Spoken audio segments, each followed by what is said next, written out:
जो नर नारायण के रूप में अवतरित हुए थे। नर और नारायण, आपने इनकी कथा कई बार सुनी है। स्वयं भगवान नर और नारायण बनकर प्रकट होते हैं, किसके लिए? बोले तपस्या करने के लिए। दोनों तपस्या करते हैं। भगवान हो के भगवान तपस्या कर रहे हैं। हम सबको ज्ञान प्रदान कर रहे हैं, हम सबको बता रहे हैं जीवन प्राप्त हो तो कुछ संसाधन, कुछ साधना अवश्य करनी चाहिए। जब तक व्यक्ति साधना नहीं करता तब तक व्यक्ति प्रसन्न नहीं रह सकता। आपको चाहिए मनुष्य जीवन के बाद चाहे 1 दिन की, 2 दिन की, या महीने में 3 दिन की, या महीने में या शाम को या सुबह, एक नियम ऐसा बना लीजिए जो आपको ईश्वर के प्रति समर्पित करता हो और साधना युक्त हो, कितना भी समय जो आपको लगे। विष्णु भगवान जो नर नारायण नामक 2 अवतार हैं, वो भारतवर्ष के बद्रिकाश्रम तीर्थ में तपस्या करते हैं। उन दोनों पार्थिव शिवलिंग बनाकर, दोनों ही पार्थिव शिवलिंग बनाकर उसमें स्थित हो पूजा ग्रहण करने के लिए स्वयं भगवान शंभु से प्रार्थना की। शिवजी भक्तों के अधीन हैं, इसलिए शिवलिंग की, पार्थिव शिवलिंग का काफी लोग पूजन करते हैं।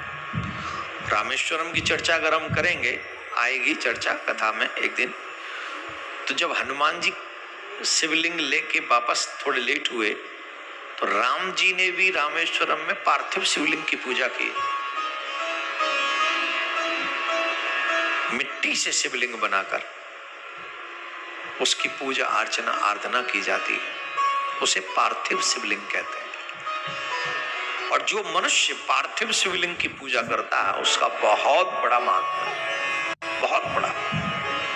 मेरे तो मन में है कि कभी एक बार कुछ ऐसा किया जाए कि जितने भी कृष्ण प्रेमी हैं उन सब के साथ मिलकर, चाहे 51 लाख, चाहे 1.25 करोड़, ऐसे पार्थिव शिवलिंग का कुछ अनुष्ठान किया जाए कि जो जहां देश विदेश में हमारे प्रभु प्रेमी हैं वो सब मिलकर अपने अपने द्वारा पार्थिव शिवलिंग की स्थापना करके फिर एक तीर्थ में, या तो किसी तीर्थ, हम कभी मौका दे काशी में या कभी संगम में, कहीं भी अवसर ऐसा दे बाबा, चाहे 7 दिन का, चाहे महीने भर का, चाहे जितना भी बाबा कृपा करे, तो अपने भक्तों के साथ हम सब मिलकर, आप सब के साथ मिलकर कुछ ऐसा आयोजन किया जाए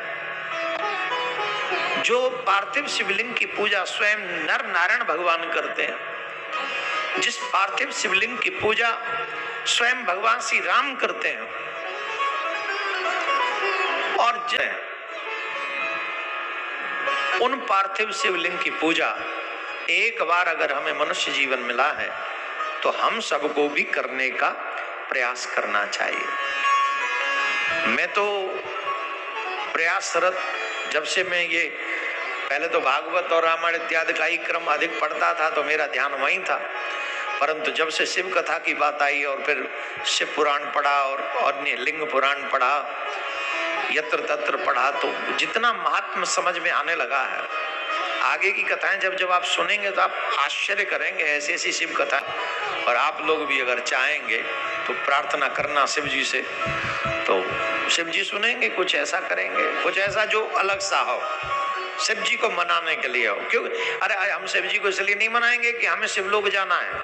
आई don't want to go to शिवलोका।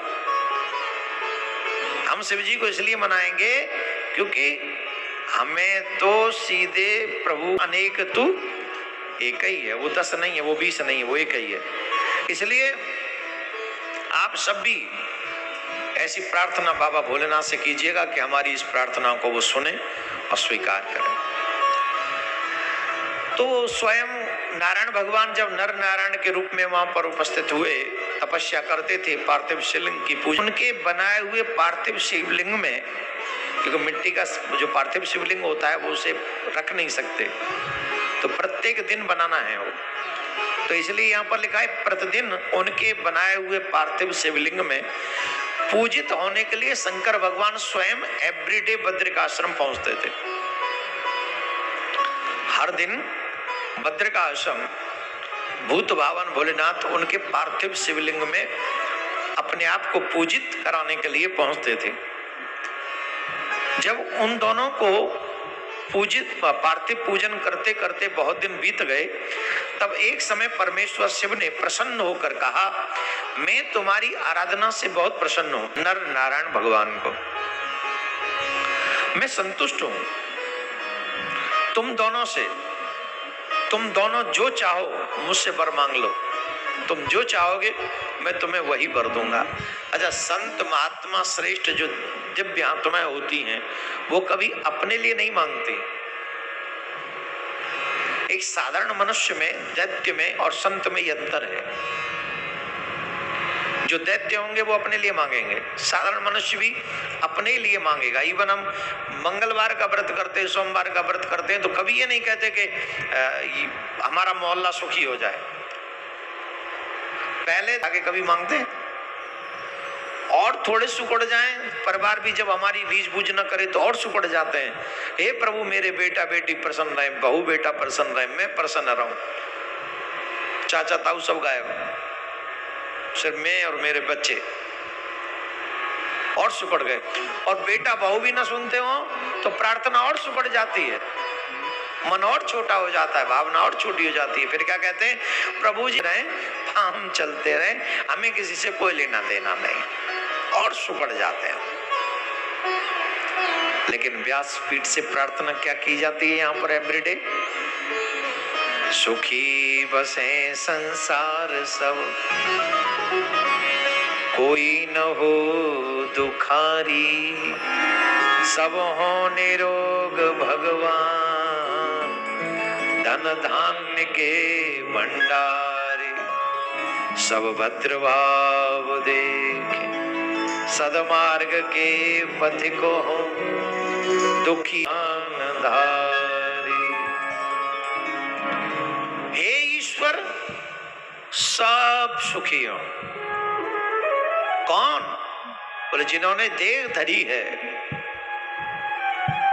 चाहे वो मनुष्य की योनि में है, चाहे वो पशु की योनि में है, जो जीव आत्मा है वो सब सुखी हो। जो इतना बड़ा भाव लेकर चलते हो, जो सबकी प्रसन्नता के लिए काम करते हो, भूत भावन उनकी अवश्य सुनते हैं और संग करते हैं। भूत भावन भोलेनाथ ने कहा क्या